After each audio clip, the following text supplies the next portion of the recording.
हरे कृष्णा दोस्तों, हमें आशा है कि परम पवित्र वैशाख मास में अपूर्ण भक्ति भाव और श्रद्धा से भगवान श्री हरि नारायण की पूजा सेवा अर्चना एवं अपने साधना कर रहे होंगे और इसलिए हमें इस पवित्र मास में प्रतिदिन आपके लिए पुराणों से ले गई सुंदर कथाओं को लेकर आ रहे हैं।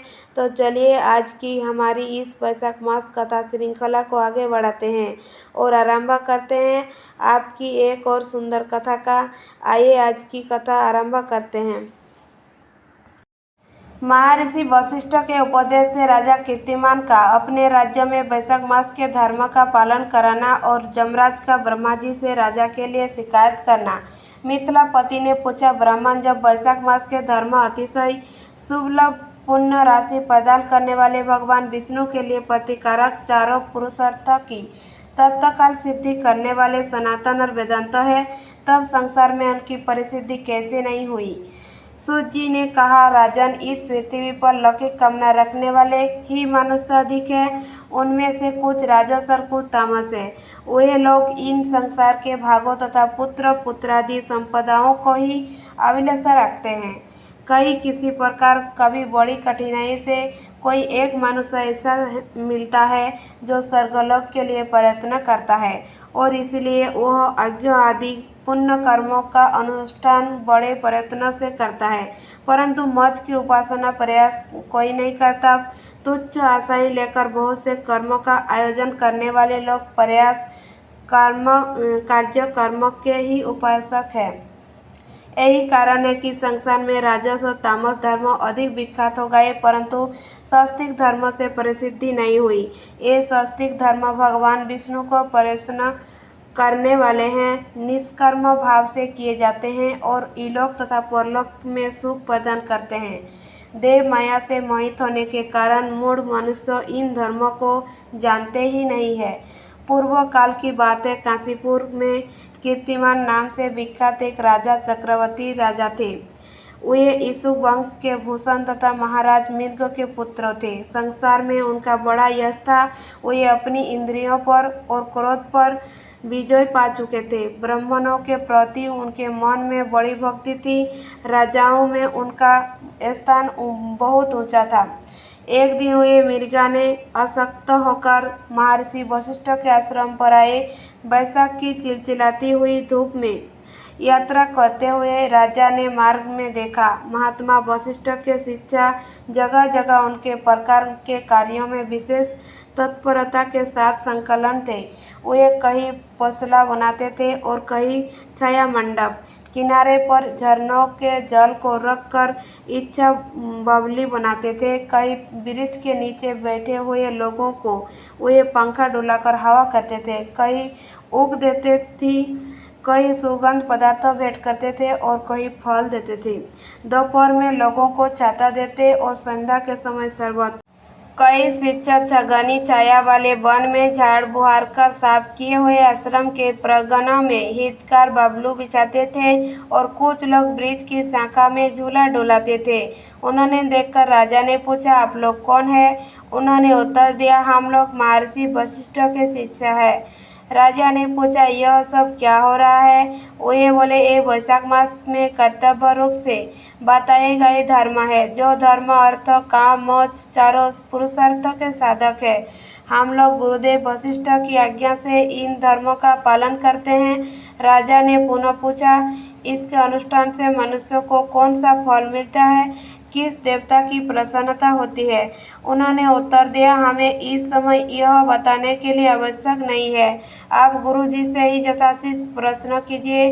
वे महाशय महर्षि इन धर्मों को यथार्थ रूप से जानते हैं। शिष्यों से ऐसा उत्तर पाकर राजा शीघ्र ही महर्षि वशिष्ठ के पवित्र आश्रम पर, जो विद्या और योग शक्ति से संपन्न था, गए। राजा को आते देख महर्षि वशिष्ठ मन ही मन बड़े प्रसन्न हुए। उन्होंने सेवकों सहित महात्मा राजा का विधि पूर्वक अतिशय सत्कार किया।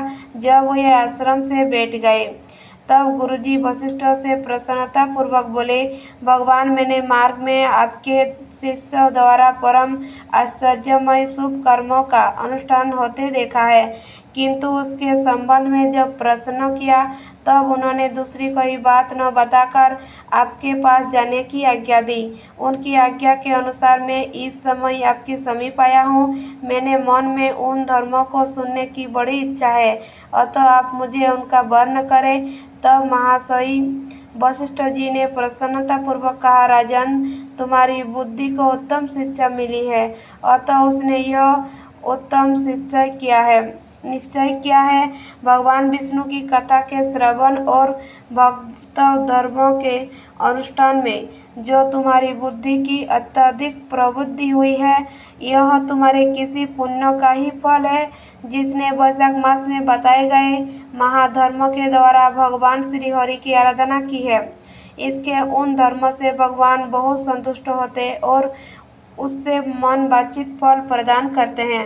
संपूर्ण जगत के स्वामी भगवान लक्ष्मीपति समस्त पाप राशि का विनाश करने वाले हैं। वे सुजम धर्म से प्रसन्न होते हैं।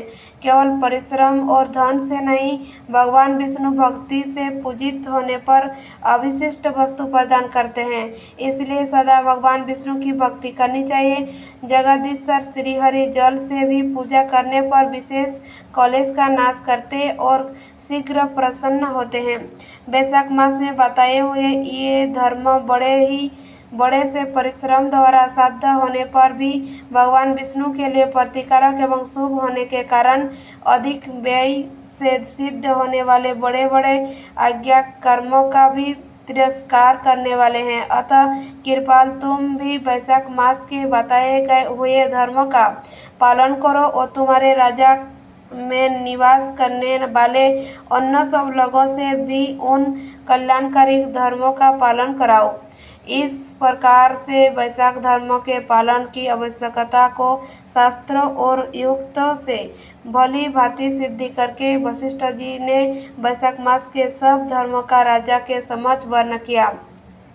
उन सब धर्मों को सुनकर राजा ने गुरु का भक्ति भाव से पूजन किया और घर आकर वे सब धर्मों का विधि पूर्वक पालन करने लगे। देवादिदेव भगवान विष्णु में भक्ति रखते हुए राजा कीर्तिमान देवेश्वर पद्मनाभ के अतिरिक्त और किसी देवता की नहीं देखते थे। उन्होंने हाथी की पीठ पर नगाड़ा रखकर सिपाहियों से अपने राज्य भर में डंगे की चोट यह घोषणा कर दी कि मेरे राज्य में जो 8 वर्ष से अधिक आयु की मनुष्य है, उसकी आयु जब तक 80 वर्ष की न हो जाए तब तक मेष राशि में सूर्य की स्थिति होने पर यदि वह प्रातःकाल स्नान नहीं करेगा तो मेरे द्वारा दंडनीय बद्ध तथा राज्य से निकाल देने योग्य समझा जाएगा। यह मेरा निश्चित आदेश है। पिता, पुत्र अथवा सद्य जो कोई भी वैशाख धर्म का पालन नहीं करेगा वह चर की भांति दंड का पात्र समझा जाएगा। प्रातःकाल सुबह जल में स्नान करके श्रेष्ठ ब्राह्मणों को दान करना चाहिए। तुम सब लोग अपनी शक्ति के अनुसार पशुला और दान आदि कर्मों आचरण करो। राजा कीर्तिमान के प्रत्येक ग्राम में धर्म का उपदेश करने वाले एक एक ब्राह्मण को बसाया। 5-5 गांव पर एक एक ऐसे अधिकारी की नियुक्त की जो धर्म का त्याग करने वाले लोग को दंड दे सके। उस अधिकारी की सेवा में 10-10 घुसवारा रहते थे। इस प्रकार चक्रवर्ती नरेश के शासन से सर्वस्त्र और सब देशों में यह धर्म का पौधा प्रारंभ हुआ और आगे चलकर खूब बड़े हुए वृक्ष के रूप में परिणत हो गए। उस राजा के राज्य में जो लोग मर जाते थे वे भगवान विष्णु के धाम में जाते थे। वहाँ के मनुष्यों को विष्णु लोक की प्राप्ति निश्चित थी। एक बार की वैशाख स्नान कर लेने से मनुष्य यमराज के पास नहीं जाता। अपने धर्म अनुकूल कर्म से स्थित हुए सब लोगों के विष्णु लोक में चले जाने से जमपुरी के सब नगर खाली हो गए। वहाँ एक भी पापी प्राणी नहीं रह गया। वैशाख मास के प्रभाव से जमपुरी के मार्ग की यात्रा ही बंद हो गई। सब मनुष्य दिव्य अतिरिक्त धारण करके भगवान के धाम में जाने लगे। देवताओं के जो लोग हैं वे सब भी शून्य हो गए। स्वर्ग नरक दोनों के शून्य हो जाने पर एक दिन नारद जी ने धर्मराज के पास जाकर कहा, धर्मराज, आपके पास नरक के पहले जैसा कोलाहल सुनाई नहीं पड़ता। पहले की भांति पाप कर्मों का लेखा भी नहीं लिखा जा रहा है। चित्रगुप्त जी तो ऐसे मन भाव से बैठे हुए हैं जैसा कोई मुनि हो। महाराज, इसका कारण तो बताइए। महात्मा नारद के ऐसा कहने पर राजा जम ने कुछ दीनता के स्वर में कहा, नारद, इस समय पृथ्वी पर जो यह राजा राज्य करता है वह पुण्य पुरुषोत्तम भगवान विष्णु का बड़ा भक्त है। उसके भय से कोई भी मनुष्य कभी वैशाख मास का उल्लंघन नहीं करता। उस पुण्य कर्म के प्रभाव से सभी भगवान विष्णु के परम धाम में चले जाते हैं। मुनि श्रेष्ठ, उस राजा ने इस समय तेरे लोक का मार्ग लुप्त सा कर रखा है। स्वर्ग और नरक दोनों को शून्य बना दिया है। अतः ब्रह्मा जी के समीप जाकर यह सब समाचार उसने निवेदन करके तभी मैं स्वस्थ होऊंगा। ऐसा निश्चय करके जमराज ब्रह्मा जी के लोक में गए और वहाँ बैठे हुए उन ब्रह्मा जी का दर्शन किया जिनका आश्चर्य ध्रुव है, जो जगत के बीच तथा सब लोक के पितामह है और समस्त लोकपाल, द्विजपाल तथा देवता उनकी उपासना करते हैं। ब्रह्मा जी ने जमराज को देखा। जमराज ब्रह्मा जी के आगे पृथ्वी पर गिर पड़े। फिर जमराज ने कहा, कमलासन, काम में लगाया हुआ जो पुरुष स्वामी की आज्ञा का पीठ पीठ पालन नहीं करता और उसका धन लेकर भोगता है, वह पीठ का कीड़ा होता है, काठ का कीड़ा होता है। जो बुद्धिमान मनुष्य लोभ स्वामी के धन का उपभोग करता है वह 300 कल्प तक तिर्ज योनि रूप नरक में जाता है। जो कार्यों में नियुक्त होकर पुरुष कार्यों में करने में समर्थ होकर भी अपने घर में ही बैठा रहता है वह बिलाव होता है। देव में आपकी आज्ञा से धर्मपूर्वक प्रजा का शासन करता आ रहा है।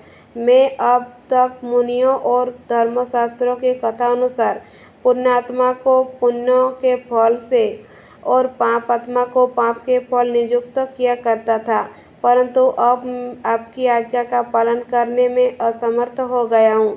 कीर्तिमान के राज्य में सब लोग वैशाख मास सोक्त पुण्य कर्म का अनुष्ठान करके पितरों और पितामहों के साथ वैकुंठ धाम में चले जाते हैं, किंतु राजा कीर्तिमान की माता और उनकी पत्नी पुण्य संस्कारम विख्यात है।